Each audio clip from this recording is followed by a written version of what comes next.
ሁላችንም እንቆምና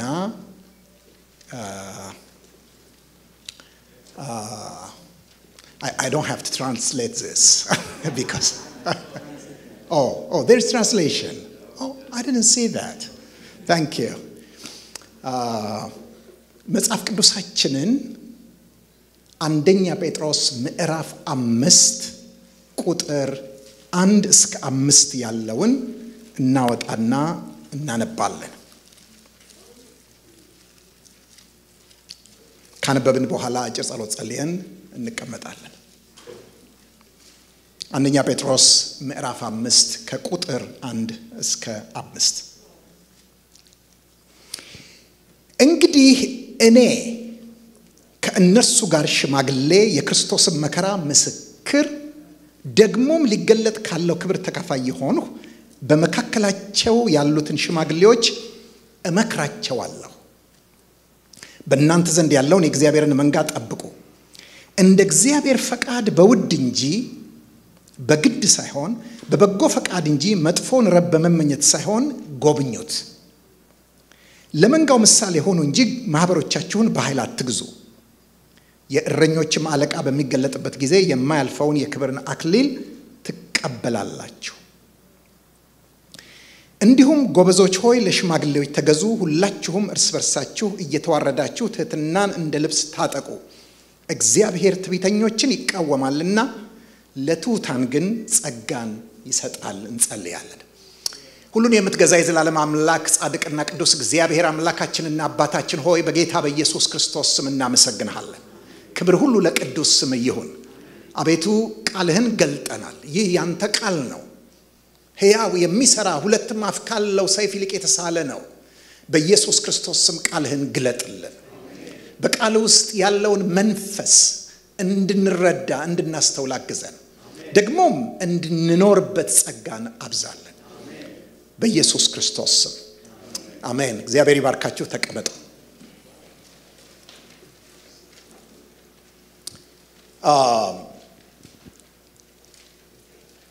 በቅድሚያ ጴጥሮስ ይህንን መልእክት የሚጽፈው መግቢያው ላይ እንደምናየው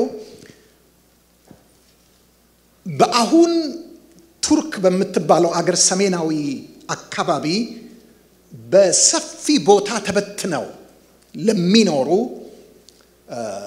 የክርስትናን እምነት ለተቀበሉ ህዝቦች ነው። አህዛብ ናቸው።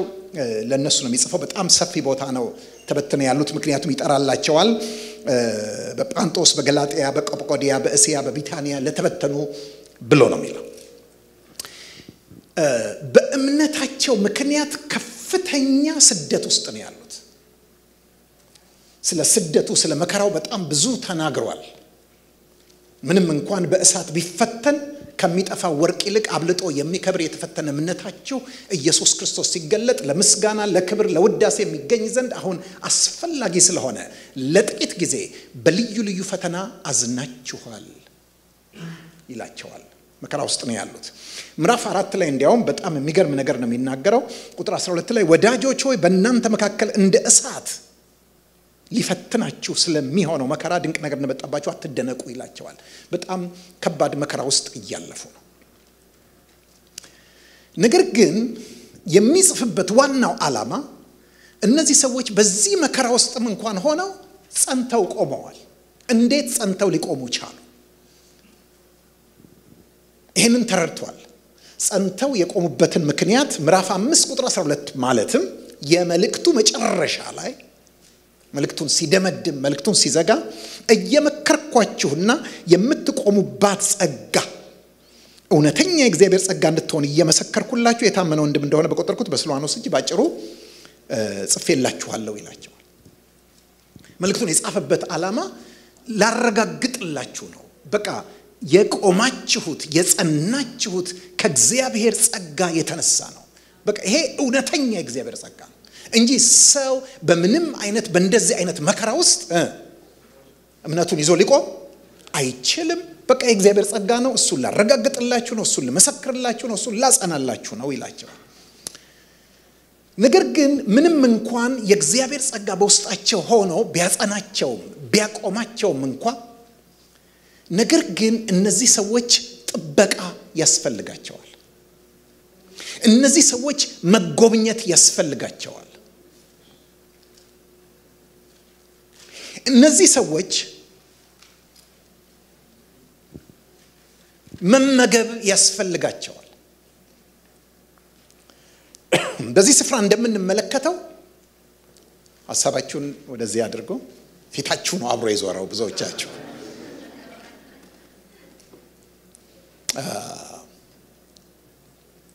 በዚህ ስፍራ እንደሚናገረው ምእመኑን ህዝቡን አማኙን ማህበረሰብ የመሰለው በበግ ነው አገልጋዮቹንም ደግሞ በረኛን ይመስላል የትም ቦታ መጽሐፍ ቅዱስ አማኞችን በተኩላ መስሎ አያቀም ወይም በሌላ ነገር መስሎ አያቀም በበግ ነው የሚመስለው ምክንያቱም በግ ከየትኞቹም እንስሳት ጥበቃ የሚያስፈልገው እንክብካቤ የሚያስፈልገው ነው ምሪት የሚያስፈልገው ነው የተለየ እንስሳ ነው ስለዚህ ይሄንን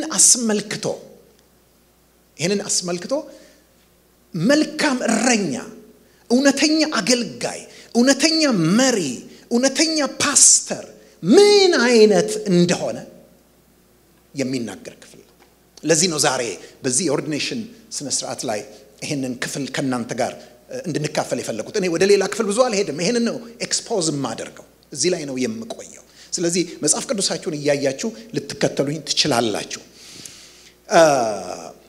በዚህ ስፍራ እነዚህን አገልጋዮች ኢንፋክት በብዙ ቁጥር ነው የሚያስቀምጣቸው ስለዚህ ቲም ሊደርሺፕም እንዳለበት ማየት እንችላለን እነዚህን አገልጋዮች በሶስት የተለያየ ስም ይጠራቸዋል እኛ ግሪክ ስለማናነብ ነው እንጂ ማንበቡ በጣም ማለት ማወቁ አስፈላጊ ነው የግድ ስለሆነ ነው ማነሳው በሶስት ስም ይጠራቸዋል እንግዲህ እኔ ከነሱ ጋር ሽማግሌ የክርስቶስም መከራን ሽማግሌ ብሎ ይላል ይቀጥልና በመካከላቸው ያሉትን ሽማግሌዎች ይላል አሁን ቶሎ ሽማግሌ ሲባል የሚመጣልን በዚህ ዘመን በቤተ ክርስቲያን የምናቃቸውን ሽማግሌዎች ነው የምናስበው አይፈረድብንም ምክንያቱም ስለ ሽማግሌ ያመራል ስለ ሽማግሌ አገልግሎት ስለ ሽማግሌ ብዙ እናቃለን አንድ አፍታ ግን ይሄን ክፍል መረዳት ከፈለጋችሁ ከዚህ ውጡና ኒውትራል ሁኑልኝ ይገባችኋል አባባሌ ምክንያቱም እኛ ብዙ ጊዜ ችግራችን ምንድነው ከመጽሐፍ ቅዱሱ አይደለም እናነበው ወደ መጽሐፍ ቅዱሱ ነው እናነበው ሁለቱ በጣም የተለያዩ ናቸው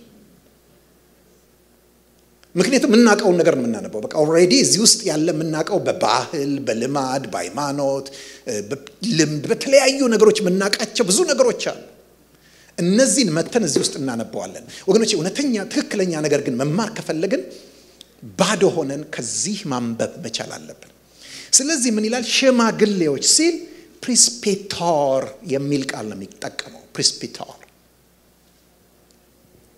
መቼስ ይሄንን ቃል ታቆታላችሁ ብዬ ገምታለሁ ምክንያቱም ሌላው ቢቀር አንድ ዲኖሚኔሽን ታቃላችሁ ፕሪስፔቴሪያን የሚባል አንድ ትልቅ ዲኖሚኔሽን አለ ፕሪስፔቶር ምን ማለት ነው አንዳንድ ቃሎች በግሪክኛ ሲሆኑ በጣም ይከብዱብናል አይደል እንዴ በአማርኛ ብናቃቸው ግን ይቀላሉ ምን ማለት ነው ሽማግሌ ማለት ነው ኦኬ ሽማግሌ ማለት ምን ማለት ነው ምንም እንኳን ይሄንን የምናገኘው አዲስ ኪዳን ውስጥ ቢሆንም ነገር ግን የተወሰደው ጽንሰ ሐሳቡ የተወሰደው ከብሉይ ኪዳን ነው ከእስራኤል ህዝብ ነው የተወሰደው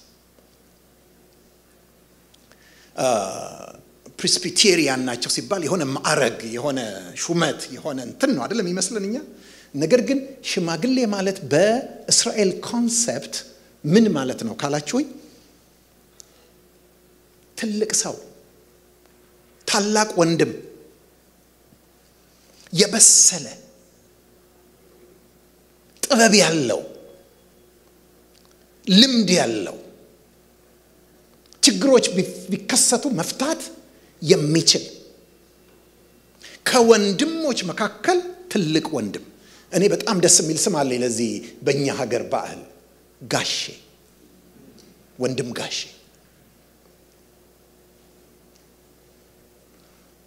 እንደምታውቁት በተለይ ኢትዮጵያ ውስጥ የሰሜኑ ባህል የቤተሰብን ኦርደር በጣም ጥሩ አድርጎ ነው እንትን የሚያደርገው። ወደዋለሁ እኔ እውነት ለመናገር ምክንያቱም በቤተሰብ ካልቸር ውስጥ በተለይ በሰሜን ኢትዮጵያ ምን እናያለን? እህት ታላቅ ከሆነች ዝም ብላ በስሟ አትጠራም። ወይም እህት ዓለም ወይም እህት አበባ ወይም እህትዬ ትባላለች። እኛ ብዙ ጊዜ የምንጠራው አጥብቀን ስለሆነ አናቀውም ትርጉም ነው። እትዬ ስንል ምን ማለታችን እንደሆነም አናቀው። ወንድም ደግሞ ከሆነ ወንድም ጋሼ ይባላል። ጋሼ ማለት ጋሻዬ ማለት ነው። ኦኬ ምን ለማለት ነው? ሽማግሌ የሚለው ማቹርድ የሆነ የበሰለ ወንድም ማለት ነው። ታላቅ ወንድም ማለት ነው። ግን ይሄንን ብቻ አይደለም። እዚህ ክፍል ውስጥ ምን ብሎ ይጠቀማል? ምን ቃል ይጠቀማል? ኤጲስኮፖዮ የሚል ቃል ይጠቀማል። ኤጲስኮፓል የሚለውን ነው የሚያመለክተን። እዚህ ውስጥ አለ ይሄ ቃል። ምን ማለት ነው ካላችሁ የበላይ ተመልካች ኦቨርሲየር ማለት ነው። የበላይ ተመልካች። ይሄ ደግሞ ከዛኛው ይለያል። እኛ አሁን ኤጲስኮፓል የሚባል ዲኖሚኔሽን አለ አይደል እንዴ? ተመልከቱ። አንድ ክፍል ውስጥ ያለን ነገር እንዴት ሰዎች ለራሳቸው ያመራር ስልት ከፋፍለውት እንዴት ትላልቅ ቤተ እምነቶችን እንደፈጠሩበት ማየት ትችላላችሁ። ግን ኤጲስኮፓል ማለት የበላይ ተመልካች ማለት ነው። የሚቆጣጠር፣ የሚመለከት፣ መውጣት መግባትን የሚያይ እንዴት እንደሆነ የሚመለከት ማለት ነው።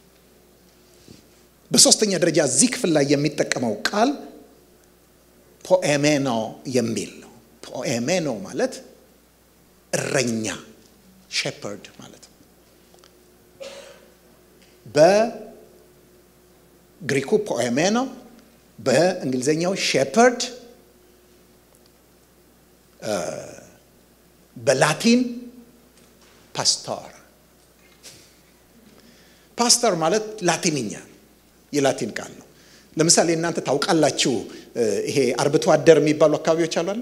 ፓስቸራላይዝድ እንትን ይባላል አይደል እንዴ? የአርብቶ አደር ምናምን። ስለዚህ በላቲን ፓስተር ማለት ሼፐርድ ማለት ነው። ሌላ ምንም ትርጉም የለም። ያው ስሙ በጣም ፌመስ ስለሆነ በጣም ስለተደጋገመ እኛ ሀገር ያው ማለት ሁሉ ሰው አሁን ማለት ትንሽ ነው የቀረው ማለት ሁሉ ሰው ሊሆን ፓስተር የሚለው ሁሉ ሰው ሊሆን ትንሽ ነው የቀረውና እንዲያውም አንድ ጊዜ አግኝቶኝ ምሎኛል ሞክሼ እንዴት ነህ ምናምን አለኝ። ስማችን እኮ አይመሳሰልም ስለው ያው ፓስተር አይደለ አለኝ።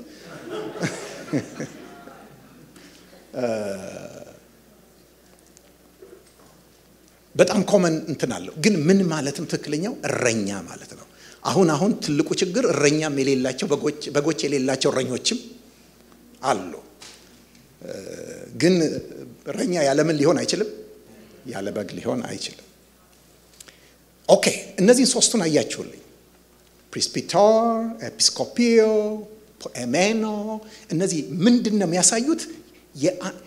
የአገልጋይን ማንነት ነው።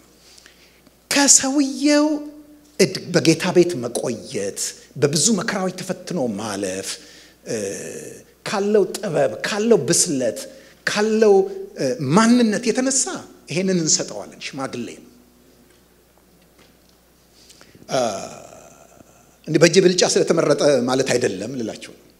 ሁለተኛ ደግሞ ከበላይ ተመልካችነቱ ኃላፊነት ከመውሰድ አንፃር ደግሞ ሲሆን ኤጲስኮፒዮ እንለዋለን። እንደገና ደግሞ ከመመገብ የሰዎችን ህይወት ከመምራት ከመጠበቅ አንፃር ደግሞ በተለይ ከጸጋ አንፃር ስናየው ከጥሪ አንፃር ስናየው ደግሞ ፖኤሜዮ እንለዋለን ወይም እረኛ እንለዋለን። እነዚህን ሶስቱን እዚህ ጋር አንድ የሚገርም ነገር ልንገራችሁ። ምን ይላል? እንግዲህ እኔ ከነርሱ ጋር ሽማግሌ የክርስቶስ መከራ ምስክር ከነርሱ ጋር ምን ሽማግሌ አይደል የሚለው? ማን ይሄንን የሚለው? ጴጥሮስ። ወገኖቼ ጴጥሮስ ማን እንደሆነ እኛ እናውቃለን አይደል እንዴ? ምክንያቱም ምዕራፍ 1 ቁጥር 1 ላይ ሄዳችሁ ብትመለከቱ ምዕራፍ 1 ቁጥር 1 ላይ ምን ብሎ ነው የሚጀምረው? የኢየሱስ ክርስቶስ ሐዋርያ ጴጥሮስ። ስለዚህ ይሄ ሰውዬ ምንድነው? ባካችሁ ንገሩኝ። ሐዋርያ ነው። ነገር ግን ምን ብሎ ነው የሚለው? በመካከላችሁ ከነርሱ ጋር አብሬ ምን ሽማግሌ። አሁን እዚህ ጋር ትልቅ ጥያቄ መነሳት አለበት። ጴጥሮስ ሐዋርያ ነው ወይስ ሽማግሌ ነው? ወገኖች አንድ ሚስጥር ልንገራችሁ። ጴጥሮስ ሲወጣ ሲሄድ ወደ ተለያዩ አካባቢዎች፣ ምክንያቱም ሐዋርያ ማለት ምን የሆነ ማለት ነው? የተላከ ማለት ነው አይደል? ሲላክ ሲወጣ ሲሄድ ምንድነው? ሐዋርያ ነው። ተመልሶ መጥቶ ግን አንድ ሎካል አንድ አጥቢያ ቸርች ውስጥ ሲቀመጥ ምንድነው? ሽማግሌ ነው። ሐዋርያ ሊሆን አይችልም። ምክንያቱም ያ ማህበር ለርሱ ማለት ለሐዋርያ በጣም ይጠባል። ስለዚህ ምን ሆኖ ነው የሚቀመጠው? አንድ ታላቅ ወንድም፣ አንድ መካሪ፣ አንድ መሪ፣ አንድ ስለ ሰዎች ህይወት የሚጠነቀቅ የሚመግብ ሰው ሆኖ ነው የሚቀመጠው። ስለዚህ እኔም ከናንተ ጋር ምንድነኝ አላቸው? ሽማግሌ ነኝ አለኝ። ምን ማለት ነው? እኔ ተመርጬ የቤተክርስቲያን ሽማግሌ ሆኜ አሁን እኛ እንደምናነበው አሁን እኛ እንደሚመስለን ቤተክርስቲያን ውስጥ ያስተዳደር ስራ ሰራለሁ ምናምን ማለቱ አይደለም። አሁንም ቤተክርስቲያን ውስጥ ሽማግሌዎች አሉ። እግዚአብሔር የተመሰገነ ይሁን። እያለ ያለው ግን ምንድነው? ውስጥ ስሆን ምንድነኝ? ሽማግሌ ነኝ። ወጥቼ ስሄድ ግን ሐዋርያ ነኝ። ኦኬ ምንድነው የሚለው? እንግዲህ እኔ ከነርሱ ጋር ሽማግሌ የክርስቶስ መከራ ምስክር ደግሞ ሊገልጥ ካለው ክብር ተካፋይ የሆንኩ በመካከላችሁ ያሉትን ሽማግሌዎች እመክራቸዋለሁ ይላል። የት ነው ያሉት? በመካከላችሁ ያሉትን። እስቲ በሉት አንድ ጊዜ ባካችሁ። ያሉትን። ኦኬ ይሄ ብቻ አይደለም የሚለው፣ ይቀጥልና ደግሞ ቁጥር 2 ላይ ምን ይላል? በእናንተ ዘንድ ያለውን የእግዚአብሔርን መንጋ ጠብቁ ይላቸዋል። በእናንተ ዘንድ ያለውን ልብ በሉ። እንግሊዘኛው ሄዳችሁ ብትመለከቱት በመካከላችሁ ያለውን ነው የሚለው። በመካከላችሁ ያሉትን ሽማግሌዎች ምን ብያዛቸው እመክራቸዋለሁ? በመካከላችሁ ያለውን መንጋ ጠብቁ። አንድ ይሄንን ስሙን።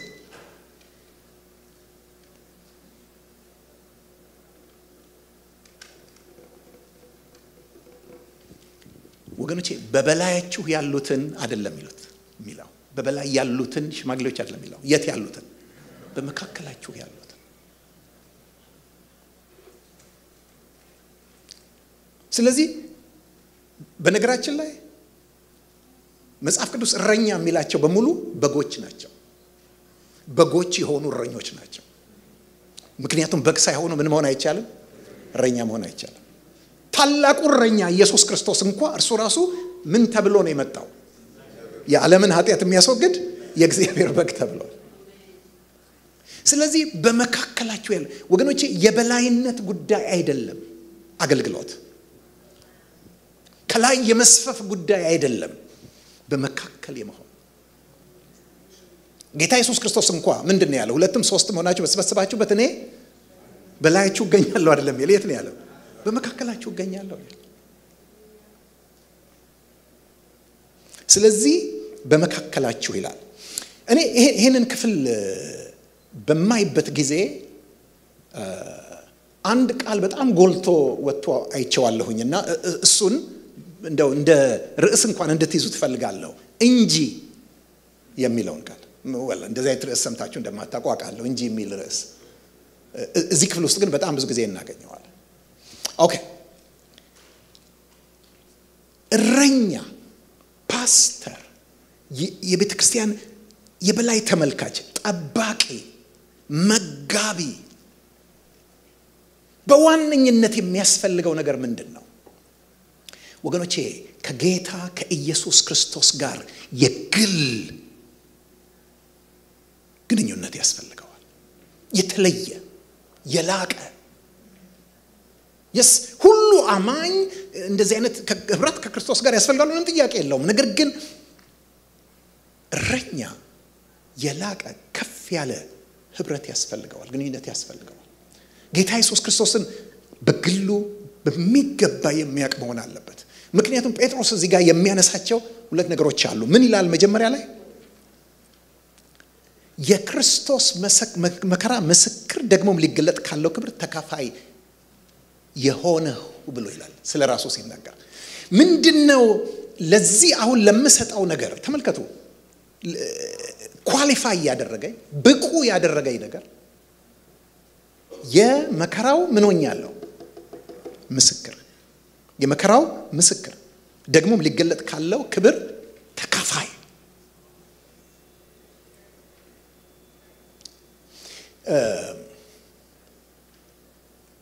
ወገኖቼ ጴጥሮስ በዚህ መልእክት ውስጥ በጣም አበክሮ ማሳየት የፈለገው ነገር ቀደም እንደነገርኳችሁ መግቢያዬ ላይ አሁን ምን ውስጥ ነው ያሉት እነዚህ ሰዎች መከራ ውስጥ ነው ያሉት መከራ ውስጥ ያለፉ ነው እየነገራቸው ያለው ምንድነው የሚመጣ ክብር አለ አሜን ክርስትና መከራ ብቻ አይደለም ይሄ ህይወት የመከራ ብቻ አይደለም ደግሞ ምን አለ አስደናቂ ክብር ይገለጣል ስለዚህ የዛ የሚመጣው ክብር ተካፋዮች መሆን የምትፈልጉ ከሆነ ዛሬ መከራውን በደስታ መካፈል አለባችሁ የምትፈልጉት የክርስቶስን ክብር ነው የክርስቶስን ክብር ከሆነ የክርስቶስንም መከራ መካፈል አለባችሁ አሜን ምክንያቱም ይሄ መከራ የ40 ቀን እድል የ80 ቀን እድል አይደለም አጋጣሚ አይደለም ከሰዎች ከንትኖች ከመንግስት ከምን ስርዓት የተነሳ ይመጣ አይደለም የክርስቶስ መከራ ለዚህ ነው ምዕራፍ 4 ላይ ቀደም ባነበብኩላችሁ ክፍል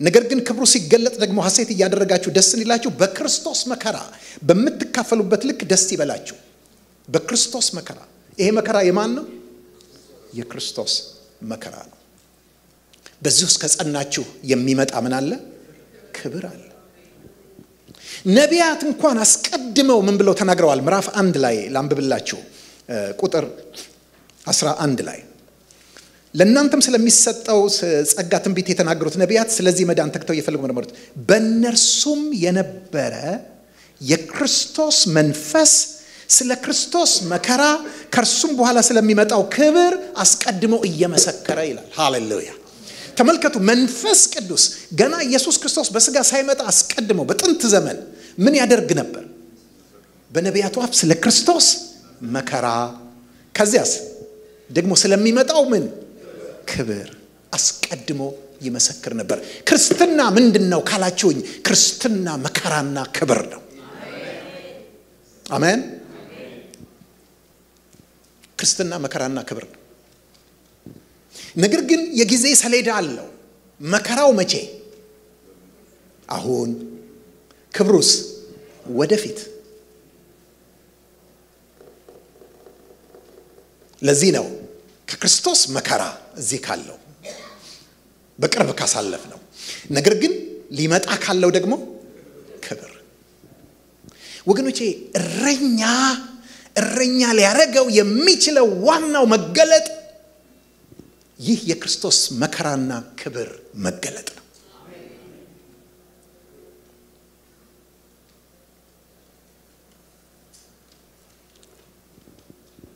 ይህ መገለጥ ያለው እረኛ ሁሉ ጊዜ ኢየሱስ ክርስቶስን የበጎች ትልቅ እረኛ የእረኞች አለቃ አሜን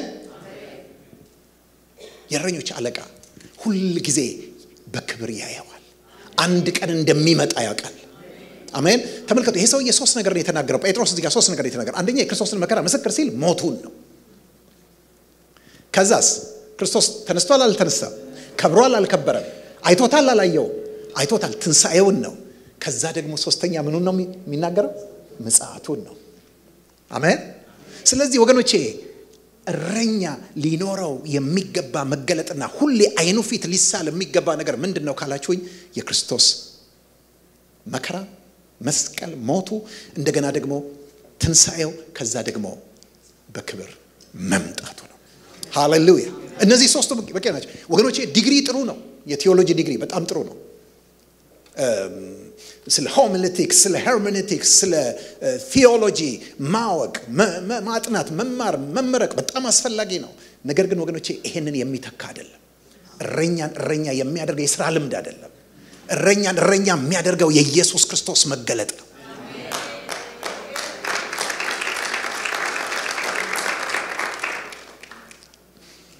ወደ እንጂ ልምጣ እንጂ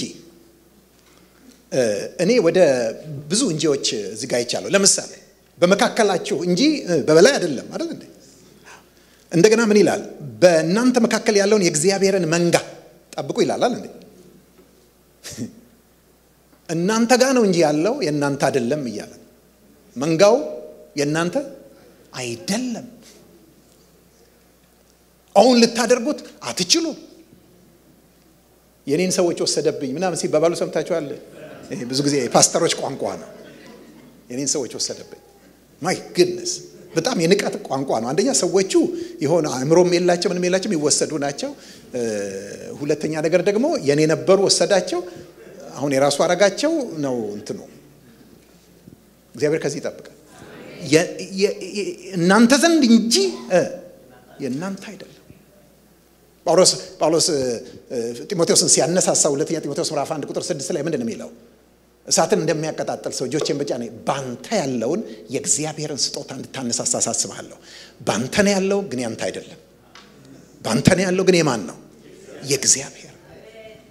ወገኖቼ ሁል ጊዜ ይሄንን ማሰብ አስፈላጊ ነው። ወደ እንጂው ላይ ላተኩር። ዛሬ ይዛችሁ እንድትሄዱት የምፈልገው በተለይ ፓስተር ይዘው እንድትሄዱ የምፈልገው እንጂ የሚለው ነው። እንጂ ብትለዋን ዝም ብለህ ብትጽፋት ሁሉ ደስ ይለኛል። እንትኑ ላይ ማለት እንድታስታውሳት እንጂ ምንድነው ይሄ እነዚህ እንጂዎች? You know the word inji is an Amharic word.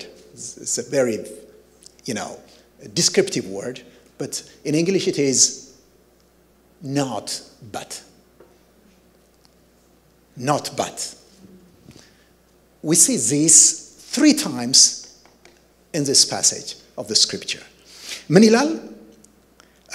በእናንተ ዘንድ የእግዚአብሔር መንጋ ጠብቁ፣ እንደ እግዚአብሔር ፈቃድ በውድ በሉልኝ ባካችሁ፣ በውድ እንጂ በግድ ሳይሆን ይላል።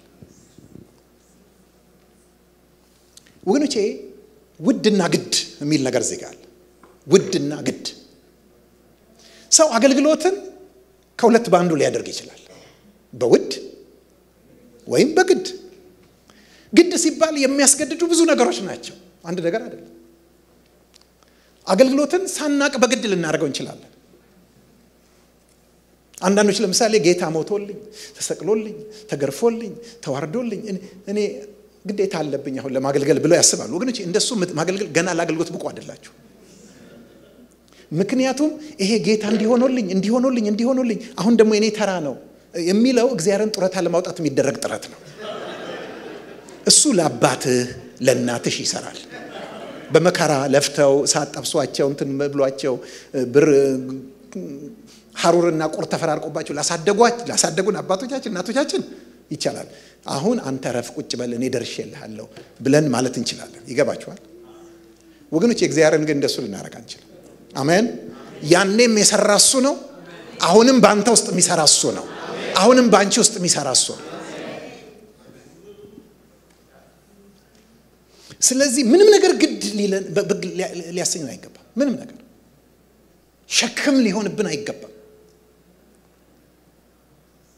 ፓስተር ልንገርህ፣ ከዚህ በኋላ አገልግሎት በጣም ብዙ ሸክም የሚሆንባቸው ሁኔታዎች ሊፈጠሩ ይችላል። ነገር ግን ሁሉ ጊዜ ይሄንን አስብ፣ እውነተኛ እረኛ የሚያደርገውን ሁሉ የሚያደርገው በውዴታ ነው እንጂ በግዴታ አይደለም። ጌታ ኢየሱስ ክርስቶስ ክብሩን ትቶ ዝቅ ብሎ ሰው ሆኖ የባሪያን መልክ ይዞ ለሞት ለዛውም የመስቀል ሞት እንኳን የታዘዘው በውዴታ ነው። ማንም አላስገደደው፣ አብ አላስገደደው። ማንም ደግሞ ሊያስገድደው የሚችል ኃይል የለም። በውዴታ ልናደርግ ይገባል። አንድ ነገር ልንገራችሁ። እኔ ትላንትና ሴፕቴምበር 13 የሙሉ ጊዜ አገልግሎት የጀመርኩበትን 36ኛ ዓመት አስቤው አልኩ።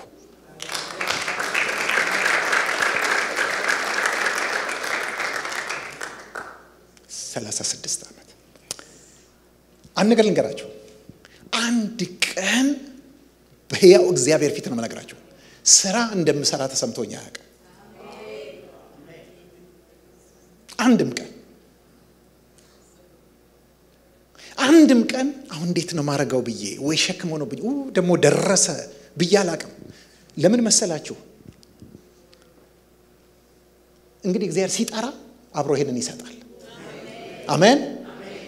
ልንገራችሁ አይደለ በዚህ ዓለም ላይ በጣም የሚወደውን ባይከፈለው እንኳን ከፍሎ የሚሰራውን ስራ የሚሰራ ሰው ቢኖር እኔ ነኝ ወገኖች። እንዴት እንደምወድ ልነግራችሁ አልችልም።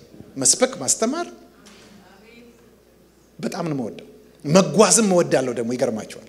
መብረር ማይ ግድነስ አንድ ወር ካልበረርኩ አንድ ወር ከምሬ ነው ብላችሁ ካልበረርኩ ምንድነው ቆይ ቅርቅር የሚለኝ ይላል አንዳንዴ ይጠፋኛል እና አስቤ ነው ብደርስበት በጣም ነው የምወደው። ለምን እንደሆነ አላውቅም። ይገርማችኋል ለኔ በጣም ሪላክስድ መሆንበትና በጣም አይዲያዎች የሚመጡልኝ ኢንስፓየርድ መሆንበት ቦታ የት ነው? ፕሌን ላይ። ለምንድነው ብያስብ ይሆናል አቃለሁኝ እና አንድ ሰው አንድ ሲቀልድ ነው ያለኝ አይ ቲንክ ትንሽ ቀረብ ስለምትል መሰለኝ ለሰማዩ አንቴናው በደንብ ይስባል እንደም ኦኬ ምን ልላችሁ ፈልጌ ነው በቃ የተጠራሁት ለዚህ ስለሆነ ይሄን ማድረግ ያስደስተኛል። የሚገርማችሁ መታቁኝ ከሆነ እኔን ወይም ደግሞ በተለያየ አጋጣሚ ብታቁኝ የትም ቦታ ይሄንኑ ነው ማረጋው ማለት መድረክ ላይ ስቆም ብቻ አይደለም። ቡና ብንጠጣ ይሄንን ነው ማረጋው። አብረን ብንቀመጥ ይሄን ነው ማረጋው። ብንነሳ ይሄን ነው ማረጋው።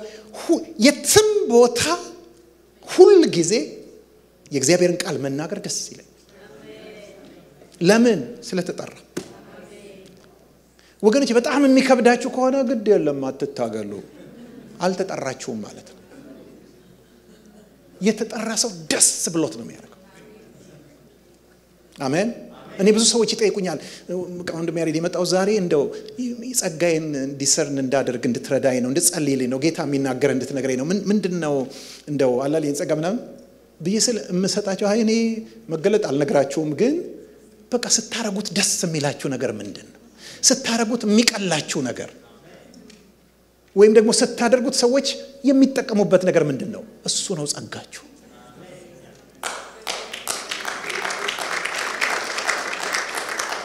ወገኖች ምንም ትግል አያስፈልገው። እኔ in the middle of the night ከንቅልፌ ቀስቅሶኝ ተቀስቅሼ ክሩሴድ ላይ በቃ ሰው ቀርቶብናል ከ10 ደቂቃ በኋላ መስበክ አለብህ ብባል ወገኖች ሆኖም ያውቃል። ከንቅልፌ ተቀስቅሼ ሰብኬ ያውቃለሁ። እንዲያውም እንደዛ ጊዜ ሰብኬ ማላቅ ወገኖች ጥሪ ሲሆን ደስ ብሏችሁ ነው የምታረጉት። ስለዚህ እንጂ በውድ እንጂ በግድ ሳይሆን ኦኬ ሁለተኛው እንጂ በበጎ ፈቃድ እንጂ መጥፎን ረብ በመመኘት ሳይሆን። መጥፎን ረብ ከባድ ቃል ስለሆነ ልተርጉምላችሁ። ጥቅም ፍለጋ ማለት ነው። ጥቅም ፍለጋ እንትን አገኛለሁ ያበላል እኮ ታውቃላችሁ ልጆች አሁን እንትን ሲማሩ ምንድነው ሲባል ፊልድ ሲመርጡ ምንድነው የሚያዩት? የትኛው ነው የሚያበላው ይላሉ። አሁን ጥናት ተሰርቶ በተለይ አፍሪካ ውስጥ ጥናት ተሰርቶ በጣም የሚያበላ ባጭር ጊዜ የሚያበለጽግ እና ከፍተኛ ስኬት ላይ የሚያደርስ ቢዝነስ ምንድነው ተብሎ ተጠርቷል? ቸርች መክፈት። ጥናት ነው ብላችሁ ግምት አይደለም፣ ወሬ አይደለም፣ ሐሜት አይደለም። አሜን ስታዲ ነው። እንዴት በጣም እኮ ሉክሬቲቭ የሆነ ቢዝነስ መሰላችሁ ልነግራችሁ አልችልም። ከምሬ ነው ብላችሁ በጣም በቀላሉ የምትበለጽጉበት ያውም ደግሞ እኮ በጣም የሚገርማችሁ ነገር ትባረካላችሁ ከድህነት ትወጣላችሁ ተብሎ ለሰዎች ይነገርና ከዛ ሰላም መንገዱ ምንድነው ሲባል ለኔ መስጠት ነው። ከዛ በኋላ አስቡት ብዙ ሺህ ህዝብ ለአንድ ሰው ሲሰጥ 50 ሎሚው ጉዳይ ይመጣል። ይገባችኋል አይደል? ስለዚህ እዚህኛው ጋር ይከመራል። በጣም የሚገርመኝ ግን እነዛ የሰጡ ሰዎች ምን ያህል የማያስቡ እንደሆነ የምትረዱት ከሁሉ ተሰብስበው መጥቶ እሱን ሀብታም አድርጎት ወጥቶም እንደሚለት ተቃላችሁ በእምነት መበልጸግ የሚል ትምህርት ያስተምራቸዋል። እኔ በእምነት ነው የበለጸኩት። እናንተስ እምነት ስለሌላችሁ እንደኔ መኑ ይባላሉ። ስለዚህ ወገኖች አገልግሎት ከጥቅም አንፃር ሊደረግ ይችላል እንጂ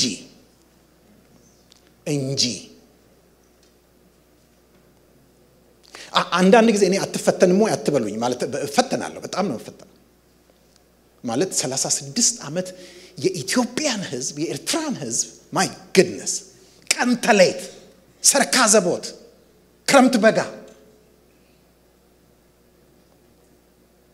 አገልግያለሁና አንዳንድ ጊዜ የሚፈትኑኝ ነገሮች ይመጣሉ። እውነት እምላችሁ አዲስ አበባ ነበርኩ ባለፈው እና ቁጭ ብዬ አንድ ሰው መጣ ከሆቴል ሆቴል ውስጥ ነው እኔም እዛ ነው ያረፍኩት እና ሲወጣ ወደ 9 ቦዲጋርዶች አጅበውት ነው የወጣው እና እኔ መጀመሪያ አበሻም አልመሰለኝም ናይጄሪያዊ ምናምን ነገር ነው መሰለኝ ከምሬ ነው የምላችሁ። ከዛ በኋላ አጠገብ የነበረው ሰው አስር የጨቀጨቁት ምንድነው ስል ኤኒዌይስ ሄደና ቁጭ አለ። ሶስት ሆነው ተከፋፍለው ተቀመጡ። ሁለት አጠገብ ተቀመጡ እና ሰው ሁሉ ያየዋል። አልገባኝም ባለስልጣን ነው ወይስ እንትን ነው ምንድነው ባለሀብት ነው ጠየቅኩኝ። መጨረሻ ላይ አገልጋይ ነው ተባልኩኝ እና ሲያርፍዛ እኔ እኮ እንትኑ ሆቴሉ ባለቤት ችሮታ አድርጎልኝ ነው እዛ ያረፍኩት የሆቴሉ ባለቤት እሱ እነዛ ቦዲጋርዶችን በሙሉ አሳርፎ ነው እዛ። ከዛ በኋላ መጨረሻ ላይ ለካ ያቀኛል መጣ ሰላም ሊለኝ። ከዛ አገልጋይ ነህ አልኩት። ሳቀ። ምክንያቱም በጣም የታወቀ ሰው ነው። እኔ አላወቅኩት። እሱ ግን ቲቪ ላይ እንደሚያቀኝ ነገረኝ። ከዛ በኋላ አለቀና ወጣሁኝ። ወጥቼ ወደ ሆነ ቦታ በእግሬ ሄድ ነበርና ጭር አለብኝ። እንዲህ ዞር ብል ምን የለ ዞር ብል ምን ከምሬ ነው የምላችሁ ማለት እንደዛ ቀን ጭር ብሎብኝ ማለት ጡል ምን መሰለኝ ከተማ ውስጥ ብቻዬ የሚያጅበኝ የለም።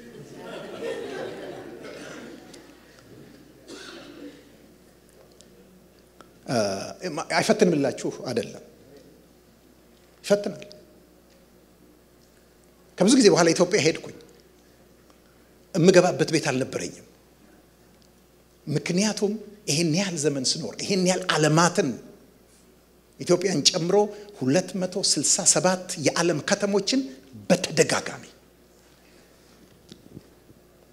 ዞር ያለው።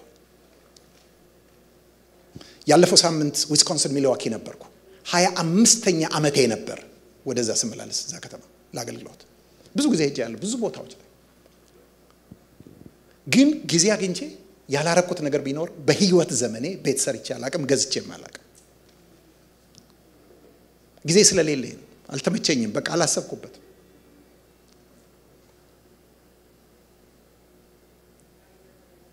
አንገል እንገራቸው ገኖቼ አይፈትንም ማለት አይደለም። ነገር ግን የተጠራ ሰው የሚመጣውን የክርስቶስ ኢየሱስን ክብር ያየ ሰው ገንዘብን አይቶ አያገለግልም። ጥቅምን አይቶ አያገለግልም። በምንም አይነት ሁኔታ ውስጥ ጌታን በታማኝነት ያገለግላል። ምክንያቱም ይሄ የማገለግለው ህዝብ ይሄ የማገለግለው መንጋ ክርስቶስ የሞተለት ክቡር ደሙን ያፈሰሰለት ነው። ሶስተኛው ግን እንጂ